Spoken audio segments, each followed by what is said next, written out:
अस्सलाम वालेकुम, नमस्ते, सत श्री अकाल। उम्मीद करता हूँ ठीक होंगे, खुश होंगे। दोस्तों जहाँ रहें खुश रहें, माँ बाप का ख्याल करें क्योंकि माँ बाप है तो सभी कुछ है। दोस्तों आज की हमारी वीडियो है India versus Pakistan, independence day, Pakistan 15 अगस्त 15 अगस्त।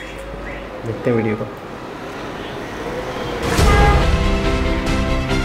अच्छा, रिसेंटली एशियन चैंपियनशिप के एक मैच में भारत ने पाकिस्तान की हॉकी टीम को 4-0 से रौंद डाला। ऐसा लग रहा था कि भारत पाकिस्तान से आई बच्चों की टीम के साथ खेल रहा था। क्या आपको पता है पाकिस्तान पिछले 7 सालों से भारत को हॉकी में नहीं हरा पाया है। पिछले 15 मैचों में इंडिया ने पाकिस्तान को 12 बार हराया है। 2 मैच ड्रॉ रहे हैं और 1 मैच का कोई रिजल्ट नहीं निकला। आज भारत की टीम ओलंपिक में ब्रॉन्ज मेडलिस्ट है और पाकिस्तान की टीम पिछले 2 साल से क्वालिफाई नहीं कर पाई। जो पाकिस्तान 4 बार हॉकी का वर्ल्ड कप जीत चुका है, आज वो हॉकी वर्ल्ड कप खेलने के लिए क्वालिफाई नहीं कर पाता। भारत आज हॉकी में दुनिया की 3रे नंबर की टीम है और पाकिस्तान 16वें नंबर की। भारत की हॉकी टीम को हॉकी खेलने के लिए उड़ीसा की सरकार ने 100 करोड़ की स्पॉन्सरशिप दे रखी है। और वहीं पाकिस्तान हॉकी का हाल ये है कि उसके पिछले फॉरेन कोच ने सिर्फ इसलिए रिजाइन कर दिया क्योंकि पाकिस्तान हॉकी संघ के पास उन्हें तनख्वाह देने के पैसे भी नहीं थे। और ये हाल आज सिर्फ हॉकी का नहीं है, दोनों मुल्कों को आजाद हुए 75 साल हो गए हैं। आप अर्थव्यवस्था से लेकर खेलकूद तक, फौजी ताकत से लेकर साइंटिफिक इनोवेशन तक, फिल्मों से लेकर कृषि, किसी भी चीज में दोनों देशों का कंपैरिजन कर लो, पाकिस्तान भारत के आगे कहीं ठहरता ही नहीं है। तो आज के हमारे इस वीडियो में हम इसी फर्क को समझाने की कोशिश करेंगे। हम आपको बताएंगे कि अलग अलग फील्ड में दोनों देश आज कहां टिकते हैं और क्या वजह है कि सिर्फ 30-40 साल पहले तक जो पाकिस्तान हमसे कई सारी चीजों में आगे हुआ करता था, वो आज पूरी तरह एक फेल राष्ट्र बन चुका है। तो आइए शुरू करते हैं। ये वीडियो अगर आपको पसंद आए, सही लगे तो कमेंट सेक्शन में जय हिंद लिखते हुए इसे और भी लोगों तक पहुंचाइएगा, शेयर जरूर करिएगा। शुरू करते हैं। नमस्कार दोस्तों, जय हिंद। मैं हूं रौनक और आप देख रहे हैं फनतंत्र। दोस्तों 1947 में भारत से अलग होकर पाकिस्तान बना, फिर उसमें से बांग्लादेश भी अलग हुआ। हम आज के पाकिस्तान की अगर बात करें तो उसके पास कुल 4 स्टेट हैं। पाकिस्तान की 97% आबादी मुस्लिम है। पूरे देश में सिर्फ 4 राजकीय भाषाएं हैं। मतलब डाइवर्सिटी के नाम पर वहां ज्यादा कुछ है नहीं। मोटे तौर पर एक ही धर्म है, एक जैसा खान पान, एक सा पहनावा, और इतना सब कुछ एक है तो आप मान सकते हैं कि ऐसे देश में कलेश भी कम ही होंगे। वहां आम राय बनाना आसान होगा और वो देश ज्यादा तेजी से तरक्की करेगा। वहीं दूसरी तरफ अगर आप भारत की बात करें तो यहाँ 28 स्टेट्स हैं और 8 यूनियन टेरिटरीज हैं। 122 मेजर लैंग्वेजेस के अलावा यहाँ 1600 और जबानें बोली जाती हैं। जी हाँ, 1600 जबानें। इसके अलावा हमारे यहाँ 8 मुख्य धर्म हैं। उसमें हिंदू धर्म में बहुत सी जातियां हैं। मतलब अकेले इंडिया में जितनी डाइवर्सिटी है उतनी किसी एक देश तो छोड़िए, पूरे यूरोप में मिलाकर नहीं है। अब जब किसी देश में इतनी डाइवर्सिटी हो तो आप समझ सकते हैं कि इतने सारे अलग अलग फेथ मानने वाले लोगों को, इतनी भाषाएं बोलने वालों को, एक दूसरे से इतना दूर दूर रहने वालों को साथ लेकर चलना कितना मुश्किल होता होगा। घर में 4 लोग भी अगर हो ना तो घर के मुखिया के लिए उन चारों को साथ लेकर चलना भी सरदर्द होता है। बड़े मामले छोड़ो, नाश्ते में क्या बनाना है इसी में 4 लोगों की एक राय नहीं हो पाती। ऐसे में इतने बड़े देश में लोगों को एक साथ लेकर चलना, इतने मामलों पर उनकी एक राय बनाना और उन्हें इस बात के लिए कन्विंस करना कि उन्हें भारत नाम के देश के लिए एक विचार के लिए काम करना है, ये सच में कितना मुश्किल होगा सोच के बताइए। मगर इसे भारत का कमाल ही कहा जाएगा कि इन 75 सालों में 4 स्टेट और एक धर्म वाला पाकिस्तान जहां बुरी तरह फेल हो गया है, वहीं इतनी डाइवर्सिटी से भरा भारत हर फील्ड में उससे कहीं दूर निकल चुका है।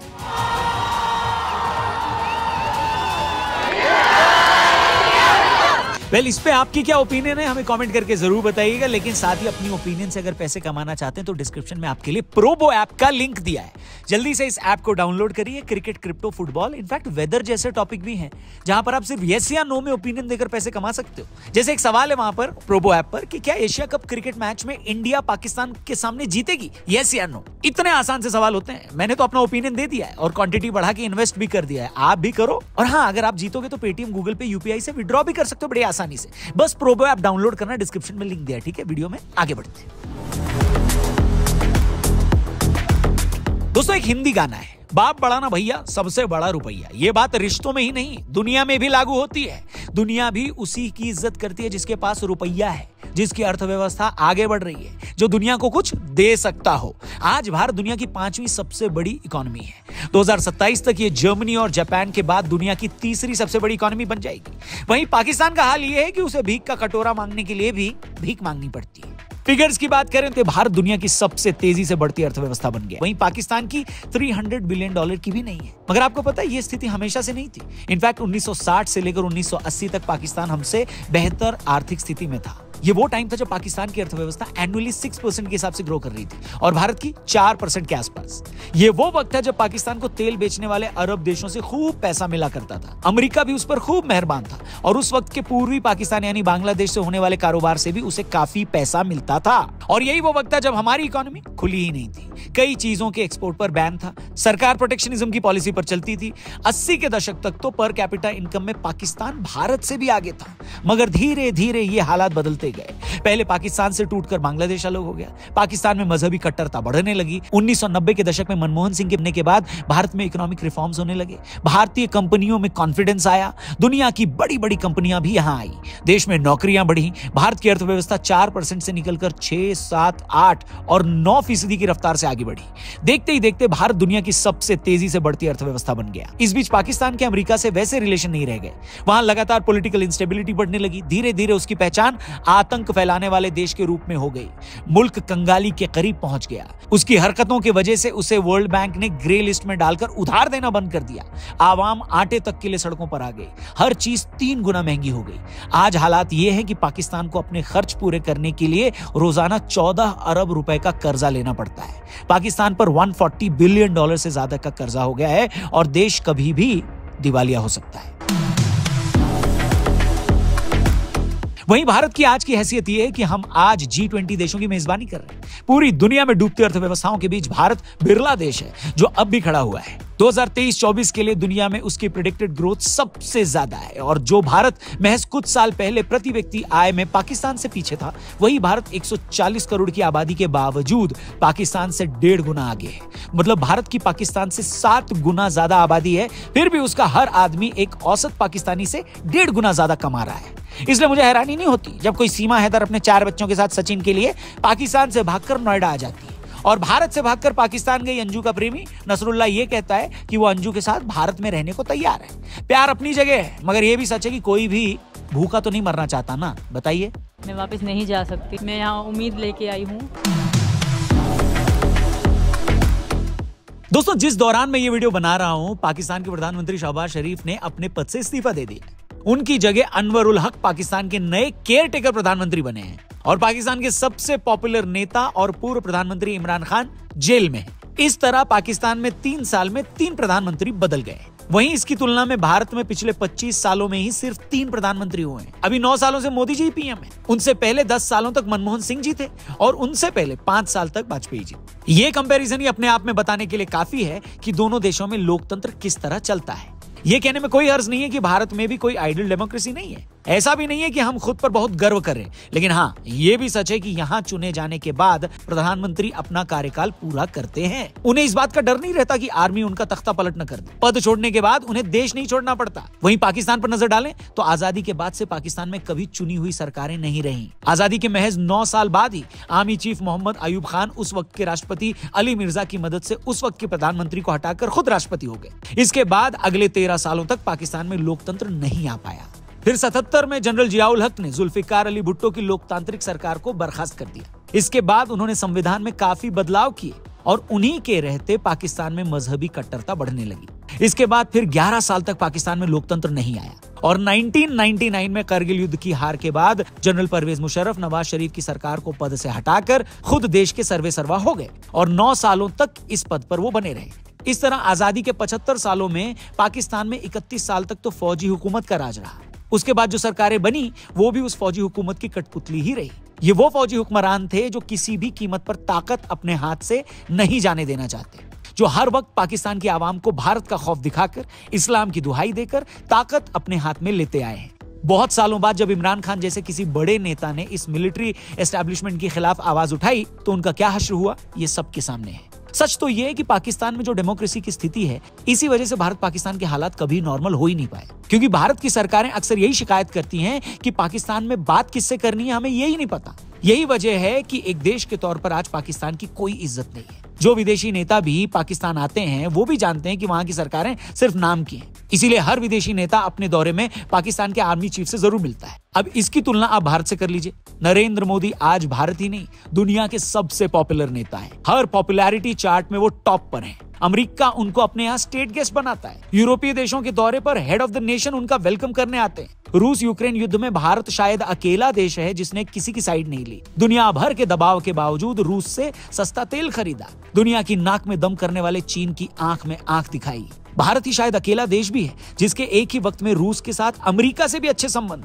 जो चीन के साथ तो कारोबार करता ही है, जापान भी जिसका बड़ा बिजनेस पार्टनर है। पाकिस्तान के लाख भड़काने के बावजूद कतर से लेकर सऊदी अरब और कुवैत तक उसके सबसे अच्छे संबंध हैं। यहाँ तक कि मोदी की एक खास छवि होने के बावजूद पाकिस्तान तक में उनके बड़े फैन हैं, जो मानते हैं कि हमें भी मोदी जैसा लीडर चाहिए।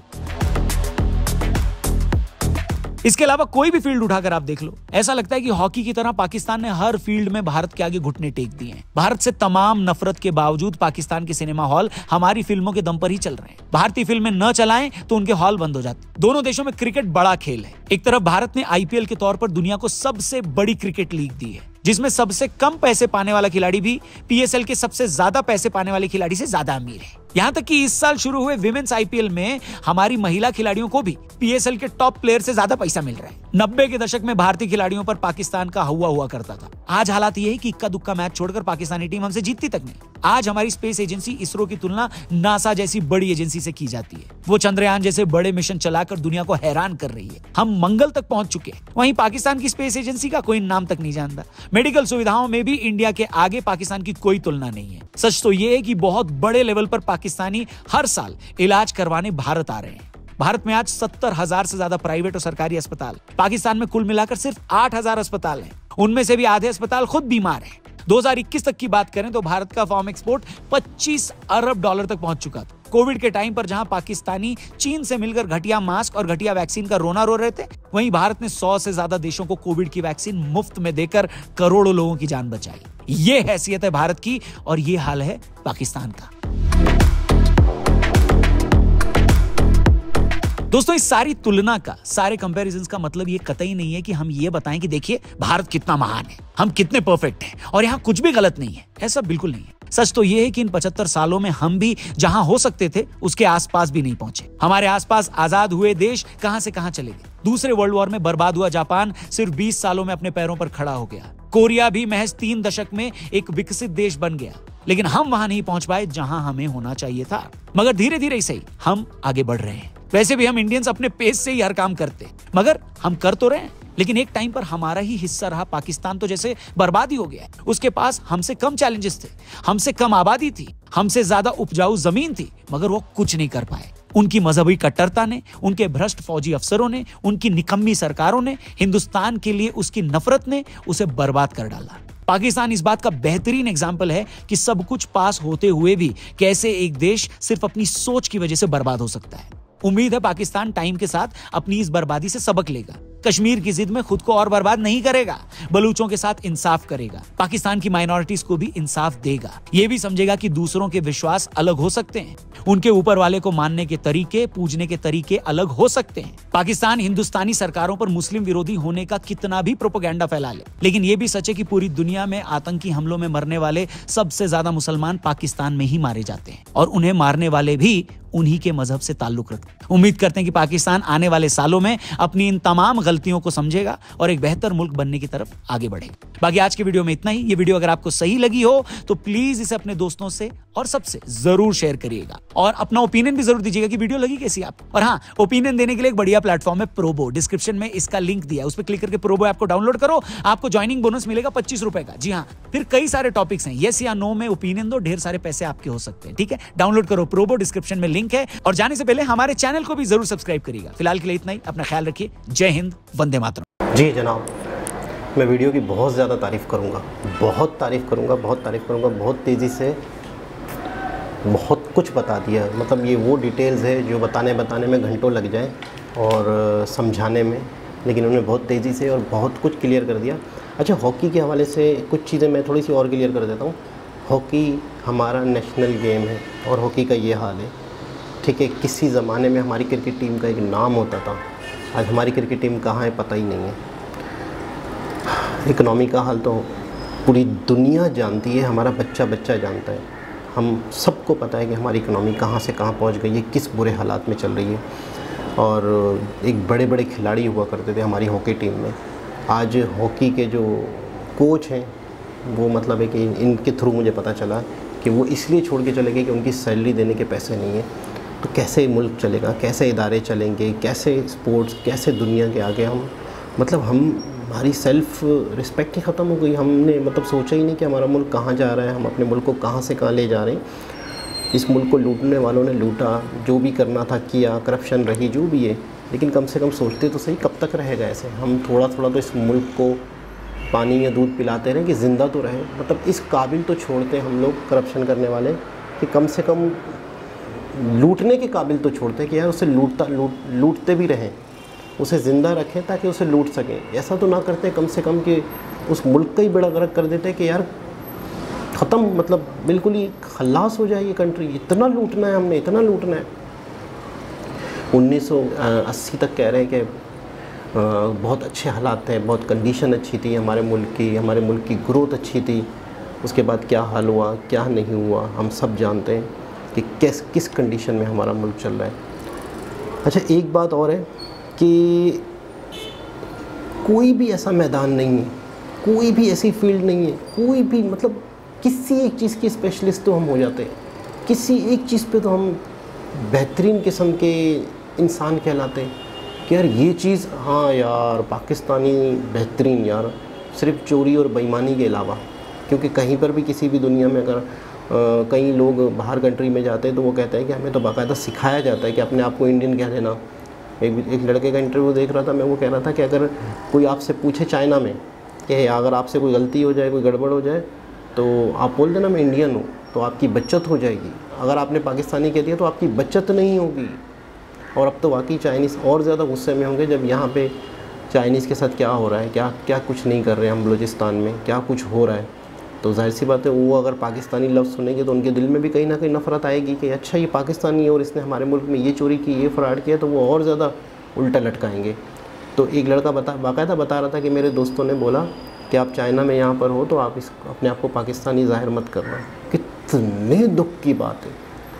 एक वतन होता है, एक कंट्री होता है जिस पे इंसान को फ़ख्र होता है, जिस पे इंसान को गर्व महसूस होता है कि यार मैं ये हूँ, फीलिंग आती है, खुशी महसूस होती है कहीं दुनिया में किसी जगह पे खड़े होकर बताने में। ये दिन आ गए हैं कि हमें बाकायदा सिखाया जा रहा है या हमें बाकायदा अपने आप को पाकिस्तानी ना ज़ाहिर करना पड़ रहा है। सिर्फ थोड़ा सा ठंडे दिमाग से डिटेल से इस बात को समझें कि हमें अपनी शनाख्त छुपानी पड़ रही है। हम अपना पाकिस्तानी होना छुपा रहे हैं। किस हद तक हम जा चुके हैं, क्या कंडीशन हो चुकी है।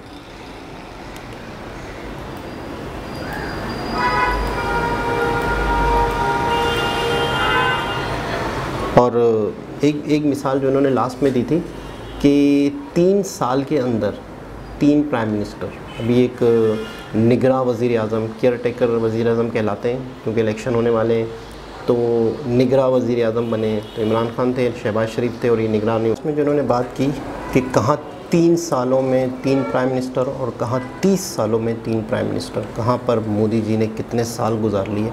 और ये बात वाकई एक मानने की बात है कि इतना बड़ा देश, इतनी तरह के कल्चर, इतनी तरह की लैंग्वेजेस, इतने तरह के लोग, और वो एक छत के नीचे, एक नाम के नीचे एक जगह पे मुत्तहिद हैं, एक जगह पे यूनिटी का एक इजहार कर रहे हैं। किस तरीके से कम्युनिकेट किया गया है, किस तरीके से उनको एक छत के नीचे रखा गया है, किस तरीके से उनको एक वतन का, एक झंडे का, एक नेशन का नाम दिया गया है कि आप इंडियन हो, आप इंडियन हो, जो कुछ भी हो, केरला से हो, चेन्नई से हो, यूपी से हो, मद्रास से हो, गोवा से हो, कहीं से भी हो, आप एक इंडियन हो सबसे पहले। फिर उसके बाद आप क्रिश्चियन हो, हिंदू हो, मुस्लिम हो, तमिल हो, साउथ इंडियन हो, और उत्तराखंड से हो, मनाली से हो, नागालैंड से हो, कहीं से भी हो, सबसे पहले आप इंडियन हो।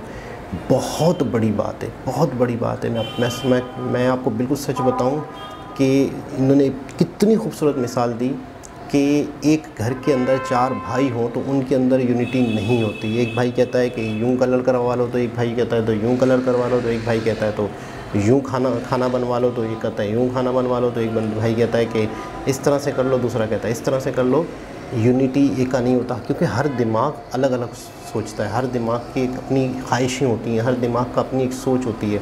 और फिर बहुत जल्दी बहुत तेज़ी से ना नफ़रतें बढ़ती हैं। जब आप एक अलग कम्युनिटी से होते हो, अलग अलग मसलक से होते हो, मज़हब को लेके, यूनिटी को लेके बहुत सारी दरारें पैदा हो जाती हैं।